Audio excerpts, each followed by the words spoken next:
லூசு கேளு. ஏம்மா என்னல அம்மா அது வந்து எனக்கு சின்ன வீடு வேணுமா. ஏல ஒரு பெத்த தாய்கிட்ட கேக்குற கேள்வியால இது? அட லூசு காரியத்தை கெடுத்து விடாமல இருக்க. என்னம்மா நம்ம இருக்கிற வீடு என்ன பெரிய மாளிகையா? சின்ன வீடு தானே, அததான் சொன்னேன்.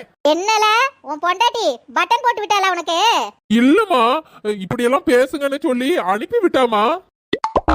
என்னது? இந்த கிறுக்கனை போய் நானும் கல்யாணம் பண்ணிருக்கேன்ல, என் புத்திய செருப்பாலதான் அடிக்கணும். யோ தள்ளியா, என்னத்தே உங்க மகன் அப்படி என்ன தப்பா கேட்டுவிட்டாரு? நீங்க பெத்த பையன் தானே, உங்க வீட்டை அவருக்கு பேர்ல எழுதி வைங்க. அதெல்லாம் எழுதி தர முடியாது. ஏன் எழுதி தர முடியாது? எல்லாரும் சொல்ற மாதிரி காலத்துக்கு அப்புறம் தான் எழுதி தருவீங்களா? ஏமா நான் செத்தா கூட எழுதி தர முடியாதுமா. ஏன்னா இது என் வீடே கிடையாது. என்னது? என்னடி வாடகை குடுக்கலன உடனே சொந்த வீடு நினைச்சுக்கிட்டியா? இந்த வீட்டோட ஓனர் வெளிநாட்டுல இருக்கறாருடி.